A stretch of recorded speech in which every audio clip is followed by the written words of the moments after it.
Hello दोस्तों, council act को हम लोग पढ़ेंगे। पिछले भी लेक्चर में बताया था कि 3 काउंसिल एक्ट आए। पहला 1861 में, दूसरा 1892 में और तीसरा 1909 में। तो सबसे पहला जो काउंसिल एक्ट आया उस वो आया आपका 1861 में। तो पहले हम लोग हेडिंग दे लेते हैं, Indian council act of 1861। Indian council act जो 1861 में आया था। ठीक है। जैसे हम लोगों ने देखा था कि 1858 में गवर्नमेंट ऑफ इंडिया एक्ट आया था। क्यों आया था? 1857 में रिवॉल्ट हुआ था। उस रिवॉल्ट के कारण क्राउन ने अपने पास सारा पावर ले लिया था। उसी सीरीज में ये एक्ट, अगला एक्ट आया 1861 में, और इसमें बहुत सारे सुधार किए गए। 1857 के रिवॉल्ट के बाद ब्रिटिश गवर्नमेंट ने सोचा कि हम लोग इंडियंस को भी एडमिनिस्ट्रेशन में हम लोग अब जगह देंगे, जिससे रिवॉल्ट की समस्या आगे ना आए। तो सबसे पहले क्या लिख लें हम लोग कि इसमें क्या हुआ? After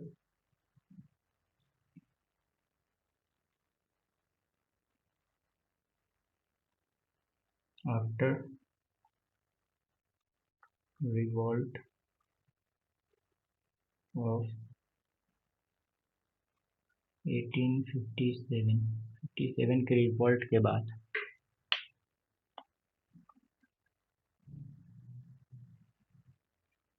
British government failed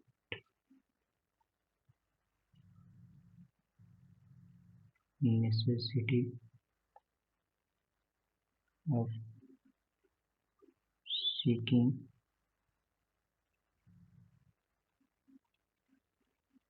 cooperation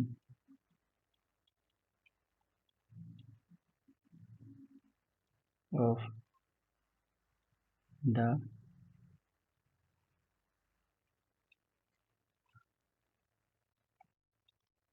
Indians in the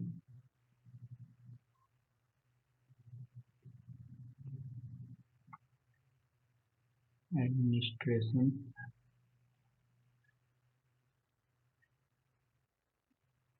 of their country। ठीक है। तो 1857 के रिवॉल्ट के बाद ब्रिटिश गवर्नमेंट ने फील किया कि अब हम लोग अगर यहाँ पे शासन चलाना है तो हम लोगों को इंडियंस को भी मतलब एडमिनिस्ट्रेशन का हिस्सा बनाना पड़ेगा। इसी तरह के 3 एक्ट आगे लाए गए ब्रिटिश पार्लियामेंट के द्वारा, जो कि एक 1861 में जो हम लोग पढ़ रहे हैं, दूसरा 1892 में और तीसरा 1909 में लाए गए। ठीक है। इंडिया के कॉन्स्टिट्यूशनल और पॉलिटिकल हिस्ट्री में ये एक्ट एक लैंडमार्क एक्ट की तरह है। ठीक है। This act is this act this act was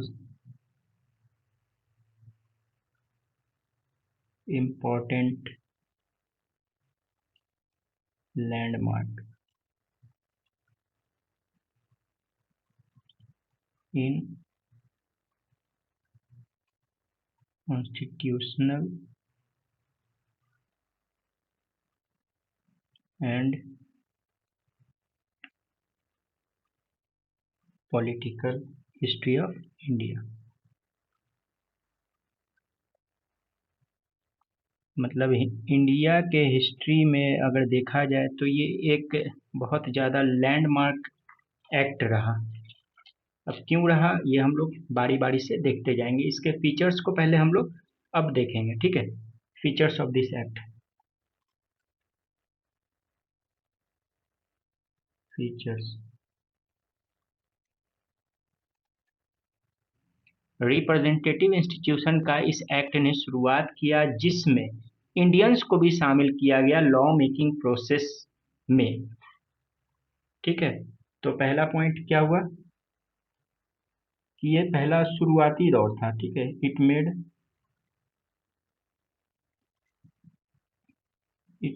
a beginning of the representative institutions by associating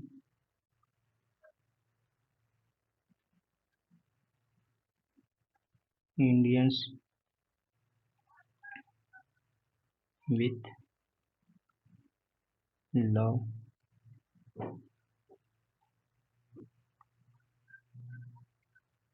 making process।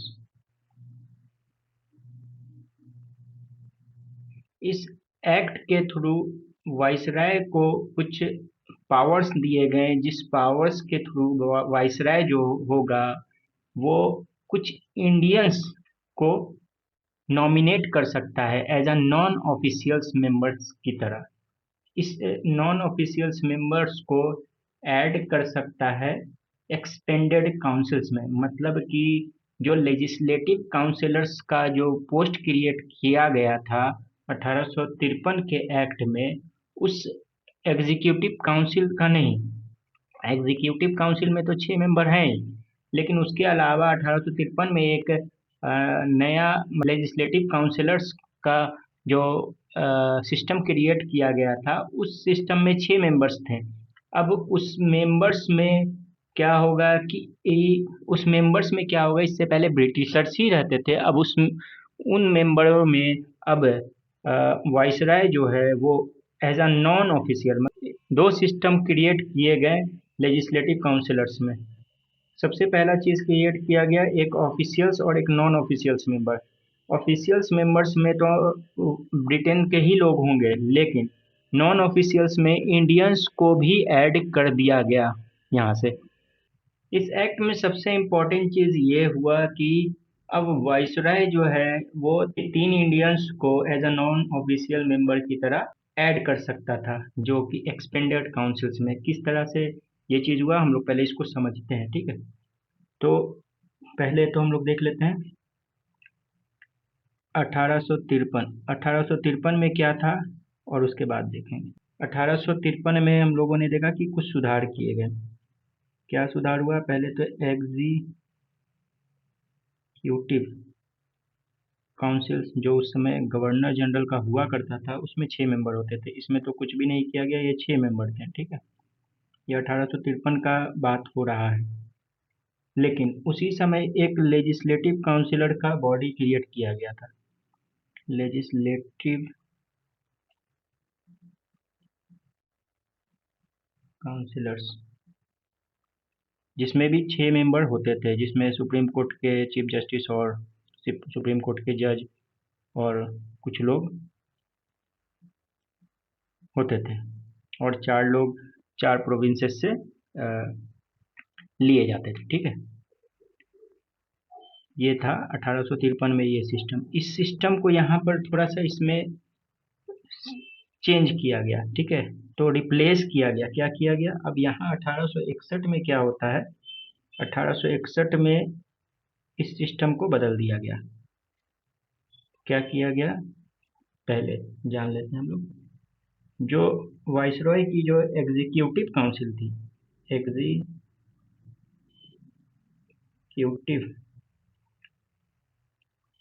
Councils, viceroy का जो एग्जीक्यूटिव काउंसिल था, वहाँ पे 6 तो मेंबर रहेंगे ही, ठीक है। 6 मेंबर वहाँ पे रहेंगे, उसमें कोई बदलाव नहीं किया गया। बस एग्जीक्यूटिव काउंसिल में इतना बदलाव किया गया कि अब यहाँ से पोर्टफोलियो सिस्टम की शुरुआत हो गई। पोर्टफोलियो सिस्टम लॉर्ड कैनिंग ने पोर्टफोलियो सिस्टम की शुरुआत की थी 1859 में इंट्रोड्यूस किया था। लेकिन ये पूरी तरह से यहाँ पे लागू हो गया। तो एग्जीक्यूटिव काउंसिल में कोई बदलाव नहीं हुआ, लेकिन पोर्टफोलियो सिस्टम की शुरुआत हो गई। पोर्टफोलियो क्या होता है? जैसे हर किसी को एक एक डिपार्टमेंट सौंप दिया गया। तो 6 मेंबर हुआ करते थे, तो 6 को एक एक डिपार्टमेंट, 6 तरह के पोर्टफोलियो सिस्टम यहाँ पे क्रिएट किए गए। एक हो गया होम होम डिपार्टमेंट, दूसरा हो गया मिलिट्री डिपार्टमेंट, तीसरा हो गया लॉ डिपार्टमेंट, फिर रेवेन्यू, फिर फाइनेंस, और एक public work department PWD create किया गया। पब्लिक वर्क्स जो आज भी है पब्लिक वर्क्स। लेकिन ये पब्लिक वर्क डिपार्टमेंट जो है, इसे क्रिएट कब किया गया? 1874 में। ठीक है, तो इसमें ये एग्जीक्यूटिव काउंसिल के अंदर इतने सुधार किए गए, मतलब पोर्टफोलियो सिस्टम को इंट्रोड्यूस किया गया। 6 मेंबर हो गए, 6 मेंबर विथ पोर्टफोलियो। पहले वाइसराय सारे चीज़ों पे डिसीजन लेता था, अब हर किसी को ये चीज़ डिवाइड कर दिया गया। ये जो पब्लिक डिपार्टमेंट है, इसे 1874 में ऐड किया गया, एडेड इन 1874। ठीक है, ये पोर्टफोलियो सिस्टम की शुरुआत हो गई। पोर्टफोलियो सिस्टम, ठीक। ये पहले था 1853 के समय में, ये इस तरह का सिस्टम था। लेकिन अब 1861 में शुरुआत होके रिप्लेस्ड कर दिया गया, देखा जाए तो इसे रिप्लेस्ड, ठीक, रिप्लेस करके एग्जीक्यूटिव काउंसिल में 6 मेंबर अभी भी हैं। ठीक है, 6 मेंबर। अब यहाँ जो लेजिस्लेटिव काउंसिलर थे, उस लेजिस्लेटिव काउंसिलर में बदलाव किया गया। यहाँ एडिशनल मेंबर्स नाम से बॉडी बनाई गई। क्या? एडिशनल मेंबर्स नाम से एक सिस्टम बनाया गया। पहले यहाँ पे 6 लोग होते थे जो लेजिस्लेटिव काउंसिलर की तरह थे, लेकिन अब यहाँ पे एडिशनल मेंबर हो गए। इस एडिशनल मेंबर में भी डिवीजन किया गया। एक ऑफिशियल्स मेंबर्स होते थे, और दूसरा नॉन ऑफिशियल्स। ठीक है, यहाँ जो बदलाव किया गया एडिशनल मेंबर में 1861 में हो रहा है, प्लस करके जो भी। ठीक है, ये मिनी पार्लियामेंट की तरह काम करेगी। यहाँ पर जो है एडिशनल मेंबर की जो बॉडी, एडिशनल मेंबर जो क्रिएट किया गया ऑफिशियल्स और नॉन ऑफिशियल्स का, इस नॉन ऑफिशियल्स में ही इंडियंस को वाइसरॉय द्वारा नॉमिनेट किया गया। 3 इंडियंस को। ठीक है, और अब यहाँ 6 पहले मेंबर हुआ करते थे, लेकिन अब यहाँ पर मेंबर की संख्या बढ़ाकर 6 मिनिमम 6 रहेंगे और मैक्सिमम 12 तक कर दिए गए, 6 से 12 मेंबर। अब इसमें से ये जो नॉन ऑफिशियल्स मेंबर होंगे, इसमें 3 मेंबर इंडियंस भी होंगे, जिसको नॉमिनेट करेगा कौन? वाइसरॉय। वाइसरॉय यहाँ पे आपका नॉमिनेट करेगा। ठीक है, वाइसरॉय ये यहाँ पे नॉन ऑफिशियल मेंबर को क्या करेगा? नॉमिनेट करेगा। ऑफिशियल मेंबर का क्या है? इनका जो टर्म होगा, ऑफिशियल मेंबर का टर्म इन लोगों का 2 इयर्स का होगा, 2 साल के लिए बनेंगे। और ये हमेशा विल बी इन मेजोरिटी रहेंगे। क्यों, कैसे रहेंगे? जैसे यहाँ पर अगर 3 मेंबर्स इंडियंस को ऐड कर दिए गए तो भी 3 बच गए। यहाँ 6 है, 6 और 3 9, और इधर 6, टोटल 15 मेंबर, तो तीन ही इंडियंस हुए, तो टोटल मतलब देखा जाए तो अभी भी जो ब्रिटिश जो सिस्टम है, जो वाइसरॉय की जो काउंसिल है, वाइसरॉय के अंदर में ही मेजोरिटी अभी भी बनी हुई है। ठीक है। अब यहाँ पर दे दिया गया है वाइसरॉय शुड नॉमिनेट 3 मेंबर्स। ठीक है, तो ये भी लिख लेते हैं। पहले इसको आप कर लें। ये पूरी तरह से अब देखा जाए तो मिनी पार्लियामेंट की तरह काम करना शुरू कर रहा है, ये जो बॉडी होगा। ठीक है, इसको आप लोग मिनी पार्लियामेंट की तरह काम कर रहा है। Viceroy nominate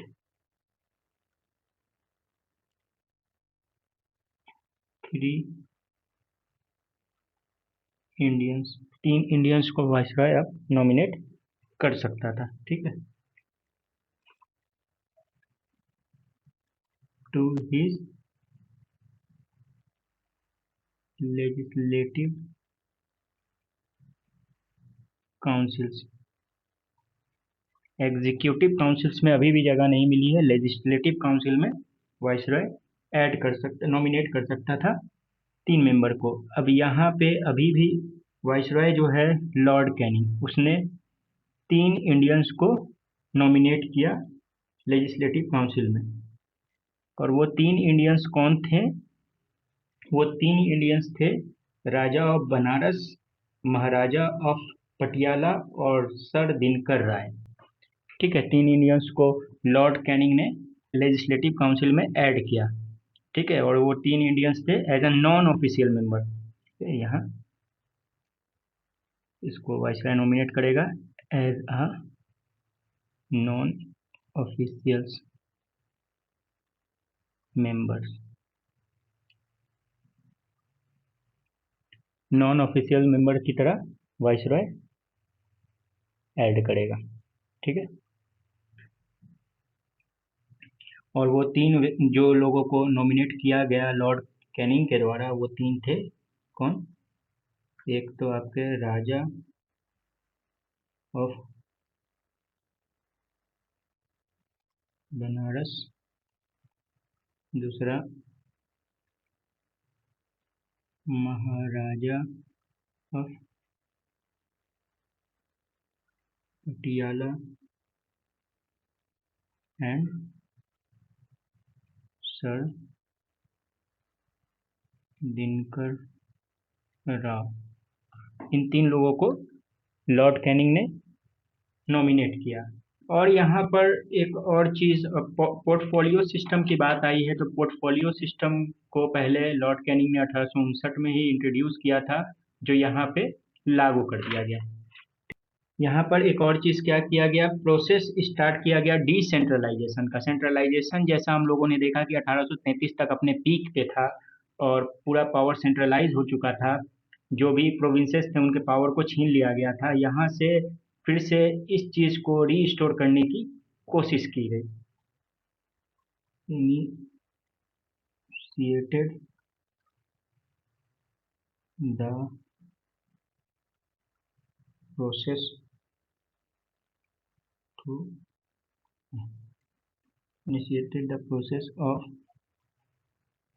decentralization by restoring the legislative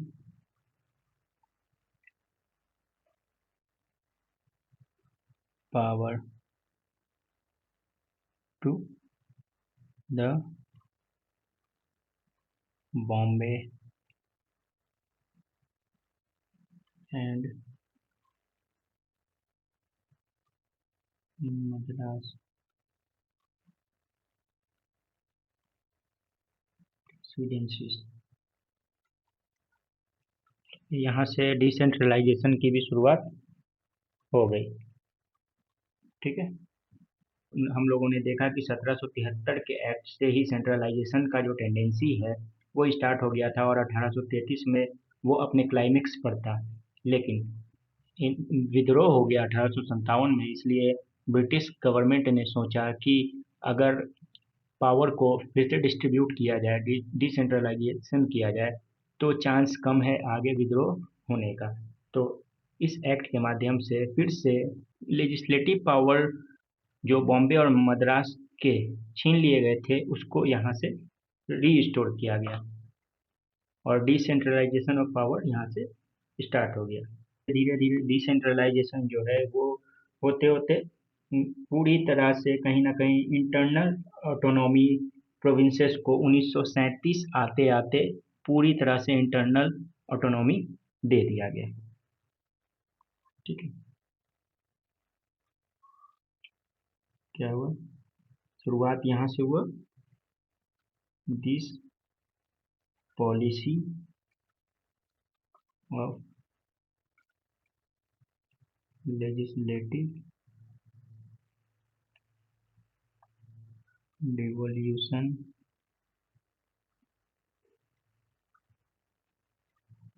resulted in the grant of almost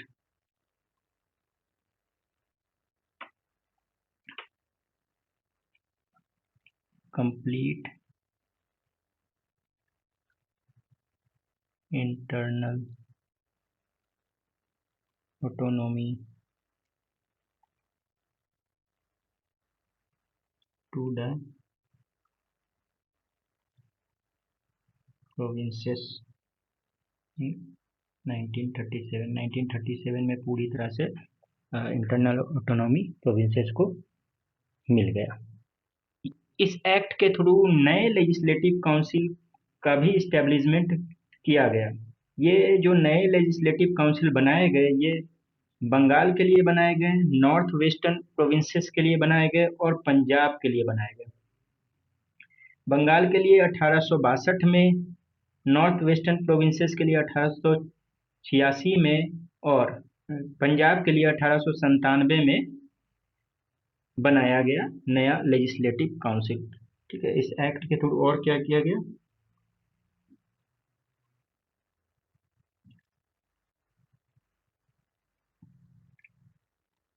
establishment of new legislative councils for Bengal के लिए 1862 में और नॉर्थ वेस्टर्न प्रोविंसेस के लिए 1886 में एंड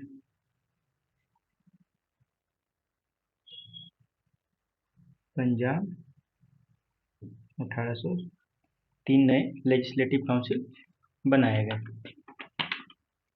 रूल्स और ऑर्डर बनाने का वाइसरॉय को और पावर दिया गया जिससे कि काउंसिल का जो भी काम है उसको करने में आसानी हो।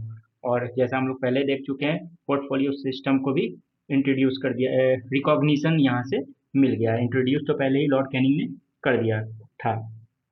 ठीक है, क्या हुआ, empowered the viceroy to make rules and orders for the more convenient transaction of business in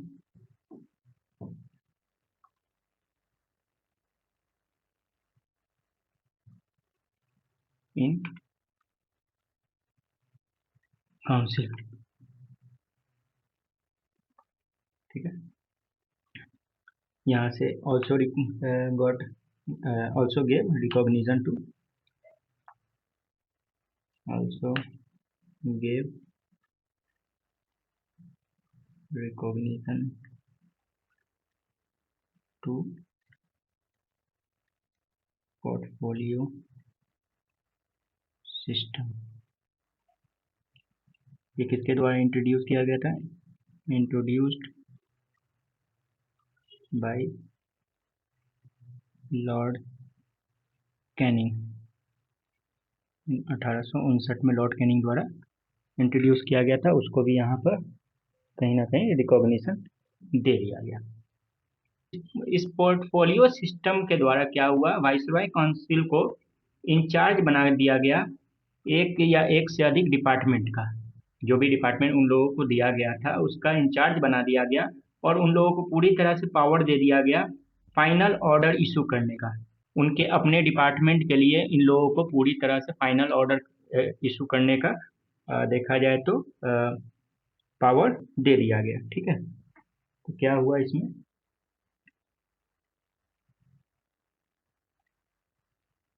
viceroy council was made in charge of one or more departments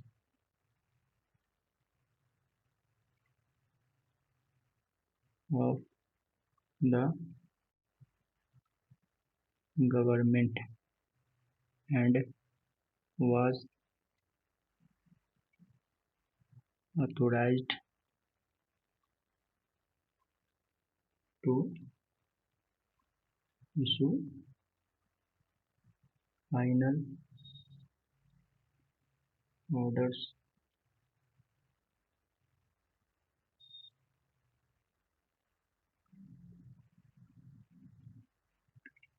on behalf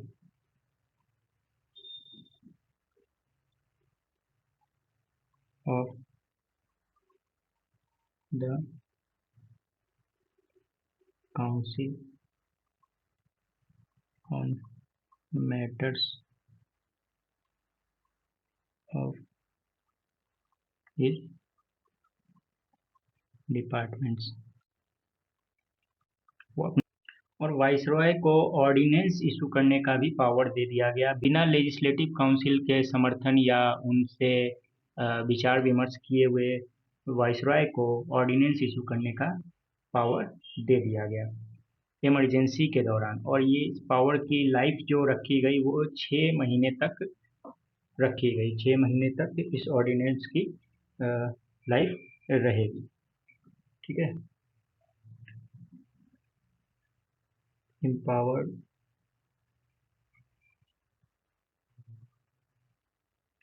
viceroy to issue ordinance without सहमति हो या ना हो, without concurrence of legislative council during emergency।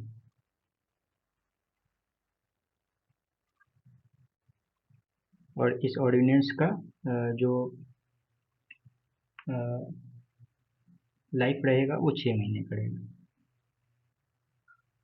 Life of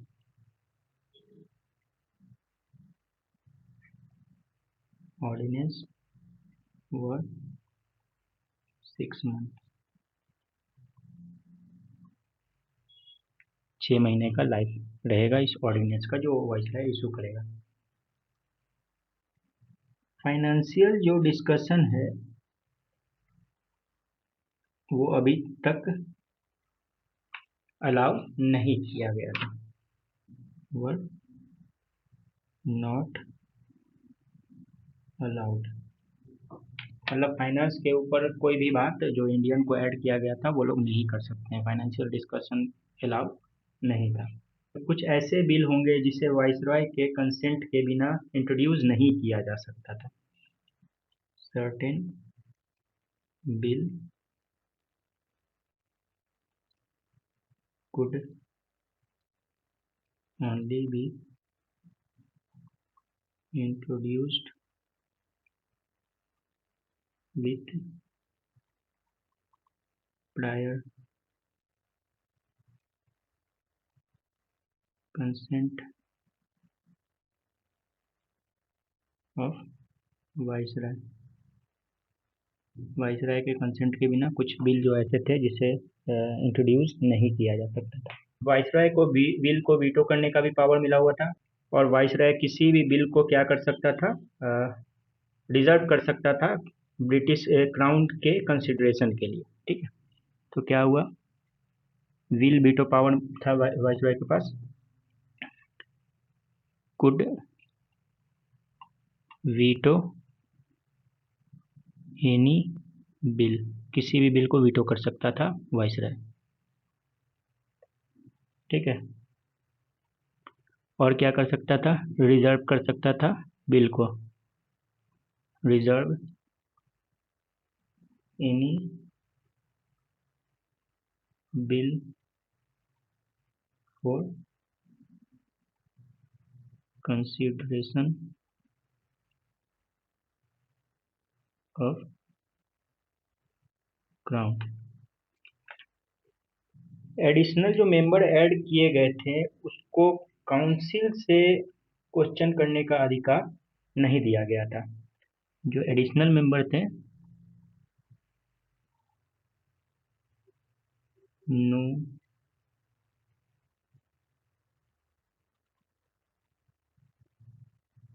additional member, जो 12 add किए गए थे उसको काउंसिल से क्वेश्चन पूछने का अधिकार नहीं दिया गया था। Were allowed two questions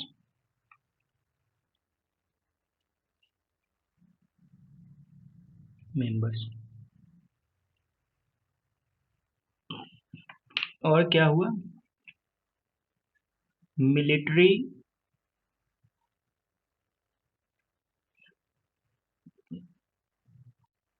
religion foreign affairs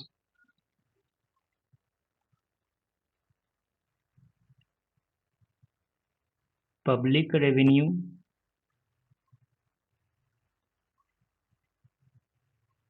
military religion foreign affair और पब्लिक रेवेन्यू से जो भी बिल रिलेटेड होगा उसमें वाइसराय का एसेंट मिलना बहुत ज़रूरी था। मतलब कुछ अभी भी बहुत सारे रिस्ट्रिक्शन रखे गए थे यहाँ पे। ठीक है, बिल रिक्वायर्ड वाइसरॉय एसेंट, बिना वाइसरॉय के एसेंट के नहीं हो सकता था। स्लोली ही था लेकिन धीरे धीरे पावर जो है प्रोविंस को दिया जाने लगा, और एक समय पे प्रोविंस को पूरी तरह से पावर दे दिया गया था। तो स्लो था, लेकिन ये जो सेंट्रलाइजेशन का जो सिस्टम था उसको डिसेंट्रलाइजेशन यहाँ से करना शुरू हो गया, डिसेंट्रलाइजेशन होना शुरू हो गया, और इंडियंस को भी ऐड करना इन लोगों ने यहाँ से शुरू कर दिया। ये थे 1861 के इंडियन काउंसिल एक्ट के कुछ फीचर्स। इसमें बस इतना ही। अब इसके बाद हम लोग 1892 के काउंसिल एक्ट को पढ़ेंगे। तब तक के लिए गुड बाय।